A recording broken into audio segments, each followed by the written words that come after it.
Teddy Atlas, and we're just about ready for action. Texas.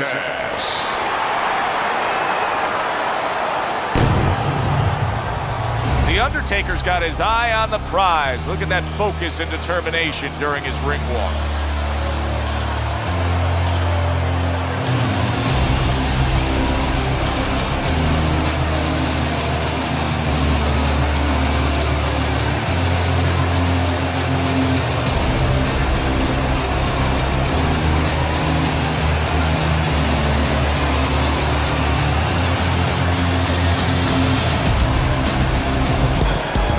Rushers making that. Well, they've been waiting for this moment, and now they get it. Round one underway. Good smooth work by Crusher. That's classic counterpunch. Big shot comes crashing home. Fabulous uppercut scores the knockdown there. Boy, did he have leverage on that. Yeah, he positioned himself beautifully. He got underneath that punch. That's why it had the power. And yet another right hand lands. Keeps his hands up defensively, protecting the head. Little head knocking with that right hand.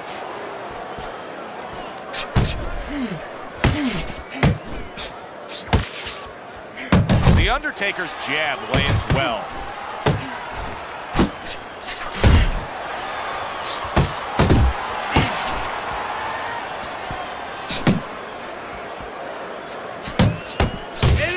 Covers up nicely, gets rid of his opponent's body shot.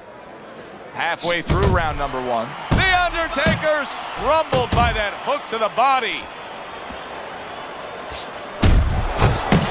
Blocks that blow, and then a counter uppercut. Hands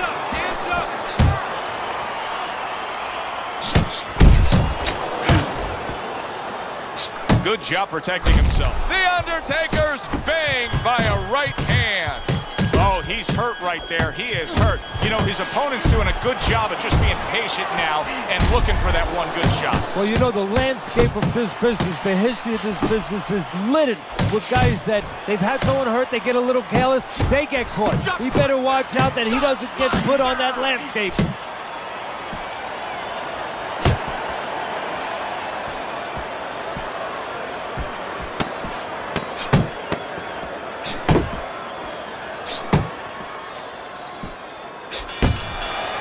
Crusher's corner last round as he scored the knockdown. The Undertaker's out there for another round after being knocked down in the last round. We know what happens in the 60 seconds with a fighter who was damaged, but what about those 60 seconds posing corner, Teddy? You know, Joe, that's a great question. And I remember my mentor, Customato, when we were training fighters, he used to always say, look, you know you're a banger, and this guy happens to be a banger. Well, if you hit a guy clean, you know you hurt him. But he's not going to show you. He's going to act like a pro. He's going to con you. He's going to act like that didn't hurt him. But you have to remember, hey, it hurt him. So go after him like he showed it, even if he's not showing it. Committing to the combo now, both land. He takes a shot and then commits to giving one right back. And you see what he can do when he sends that right to the head. Halfway through round number two.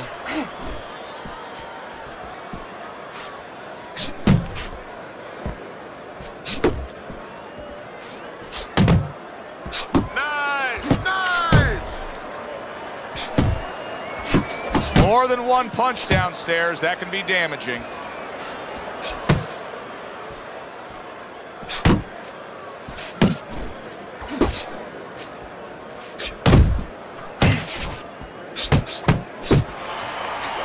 Crusher's putting forth that hard work he did in training camp there, landing a crisp combination.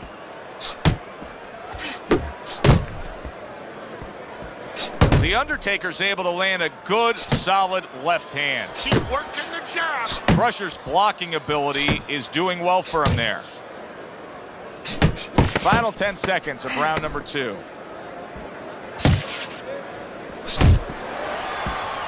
Accurate shot, straight right hand comes in. The punch numbers tell that story.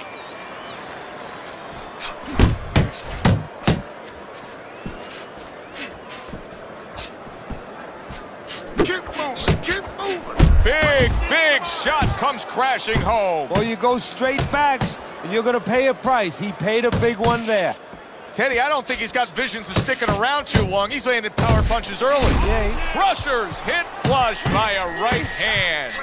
The Undertaker's so dangerous with that accuracy, a two-punch combination. That was a left hand. Did you see that? Remember earlier, he was on the canvas. Now he's looking down on his opponent. And we thought it was a bad thing earlier for him. It turned out to be a bad thing for his opponent because he got careless here.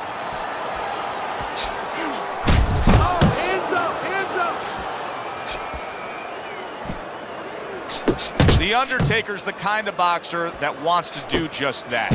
Find the target, get the combination working, land both punches. Coming to the halfway point of this third round. Come on!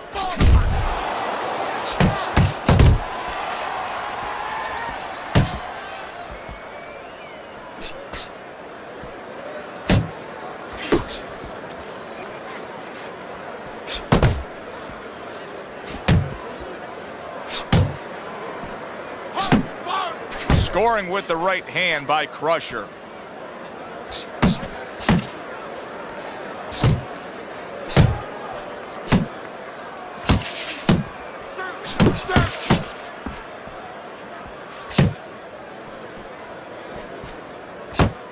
Relax, relax. Able to get away from that headshot with the block. 10 seconds to go in this third round.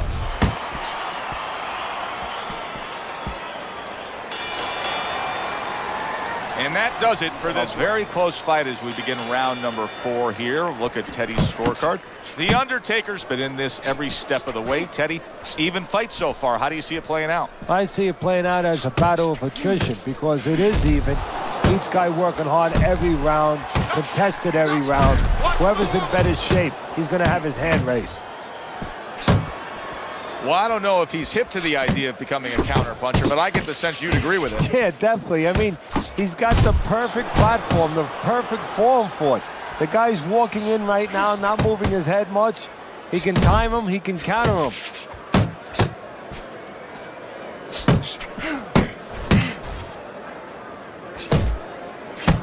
He took a shot, but he came back with a right hand of his own.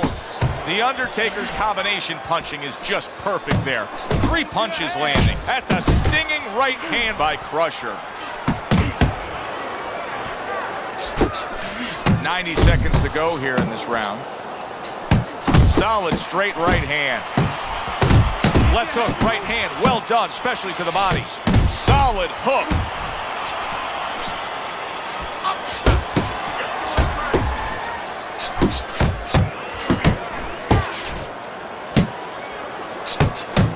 He's showing what a skilled fighter he is with this counterpunching. Good effective work with that straight right hand.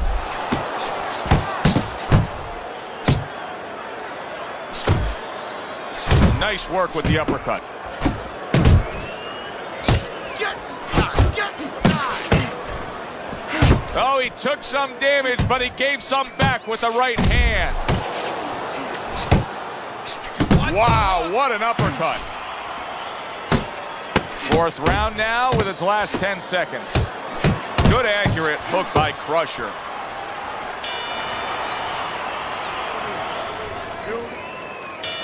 Back to live action now in what has been a closely contested fight. One of those fights that somebody is still waiting to break through and be a difference maker in. That's a forceful 2-punch combo by Crusher. Crusher's being so very effective, punching in combination. And that's what you want. He's got pretty good hand speed. Might as well use that hand speed. No better way to use it than putting them together. And now you can see him utilizing the jab. You know, a lot of times you see a guy on the outside bouncing around, staying away. You understand the use of a jab. But when you're coming forward, you have to come forward with a cover. And that jab, that's the cover. Uppercuts on you. Keep doing what you're doing. Nice, sharp, fundamentally sound hook right there, and it served him well. And now he's targeting upstairs. Halfway into round number 5 here. Look at that combination by Crusher. Hooks on the inside. He's still not moving enough. Move!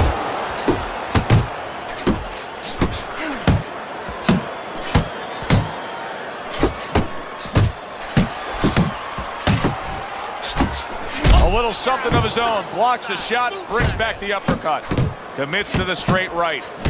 Right hand downstairs. Oh, that's a big hook right there. There's the combo downstairs. The Undertaker's on the bad end of a very impressive hook up top. Boy, that worked out well with the uppercut. That worked out really well, throwing off the right hand after getting tagged like that.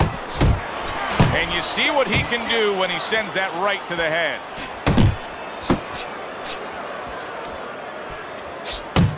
Final 10 seconds of this 5th round. Protecting his head well with his guard. Round comes to pro football players this week. There are many parallels to be made between the pro fight game and the pro football game. Yeah, there are, you know, physical ones and emotional and mental ones. I mean, the physical ones are when I work with some of these behemoths, you know, like offensive linemen. They have to punch out, you know, with their arms. They have to make sure that they get those hands out now. If they raise their elbows, just like a fighter raising his elbows before he throws a jab, they lose the power. So you got to teach them to keep those elbows in, punch out without any telegraph, without any loss of power. And also, get those hands out at the right distance. If they're a little late, the big guy gets in on him.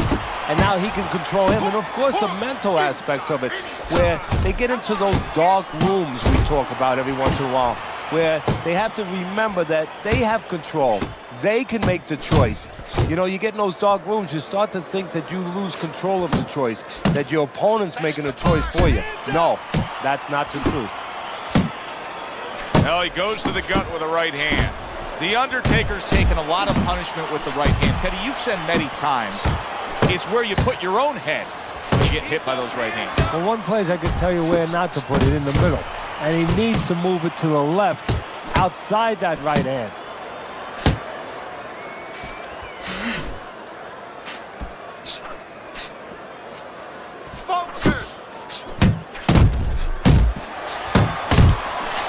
Effective work with that flush overhand right. Don't walk into his punches.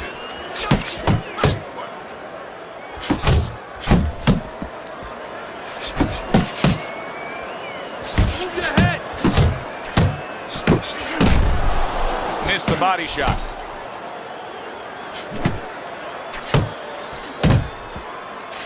That is a big right hand after eating one himself.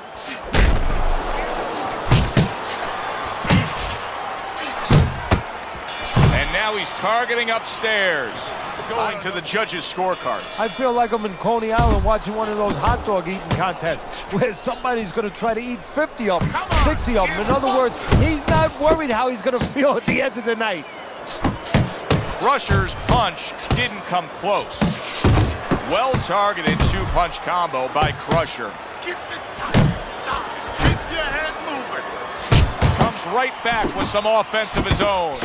Blocks the headshot. Crusher's cheek is cut. You can see it's opening up now. Boy, that could be a factor later on. Boy, sharp two-punch combination by Crusher. The Undertaker's swinging and missing like he's at bat right there. That punch was nowhere near his opponent. There's the uppercut, one of my favorite punches, and it works that time for him.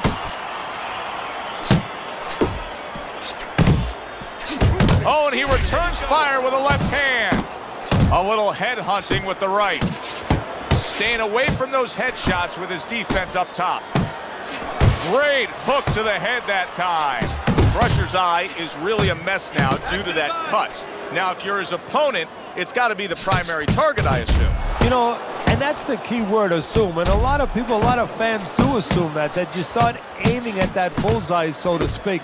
But I don't believe in that, because now all of a sudden you throw yourself off a little bit.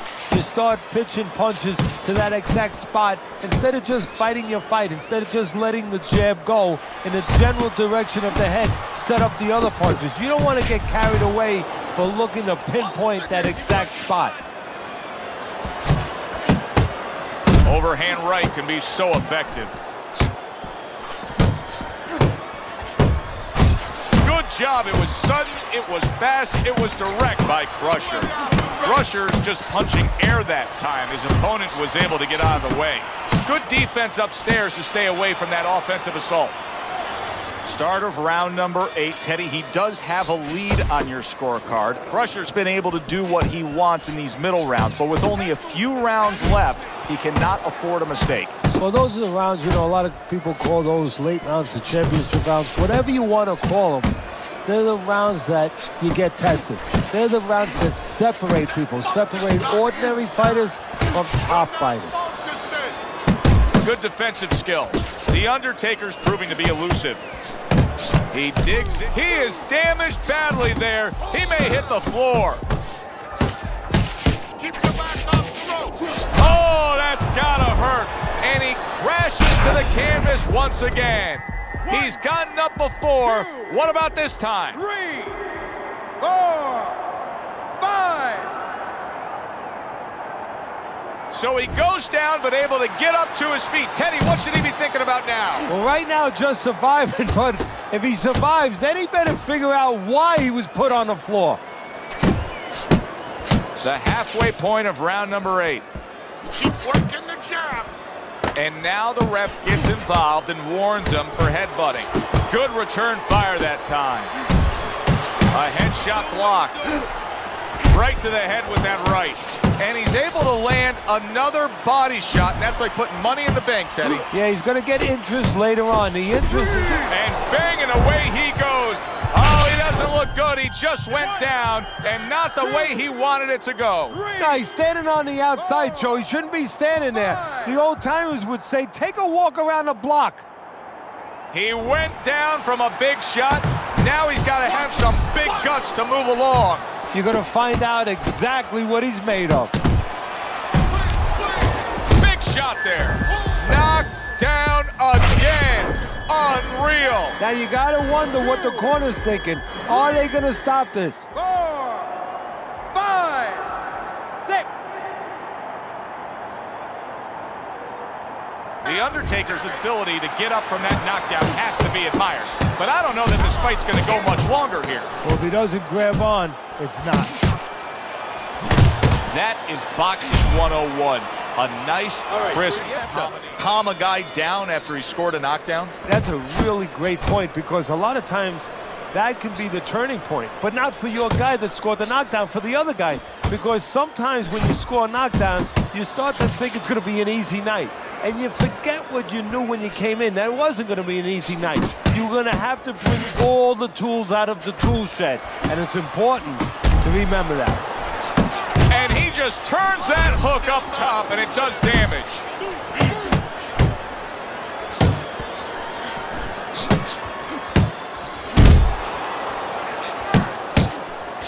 Fires right back at him.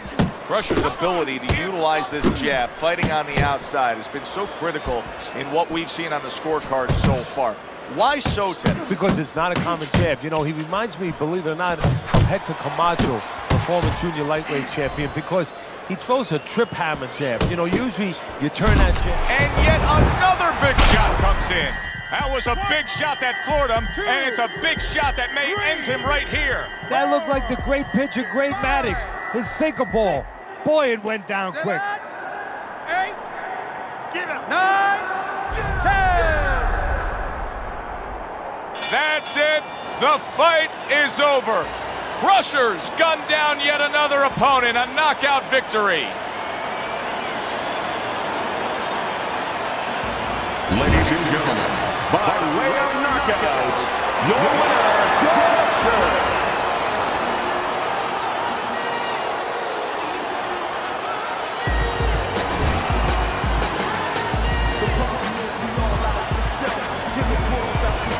So here we are, late in the fight, just coasting along, and then that happens. And that's exactly why it happened, because he was coasting along. Everybody was comfortable. Everybody thought nothing big's going to happen. We're going to wrap it up. And that's when something like this does happen. For Teddy Atlas, I'm Joe Tessa.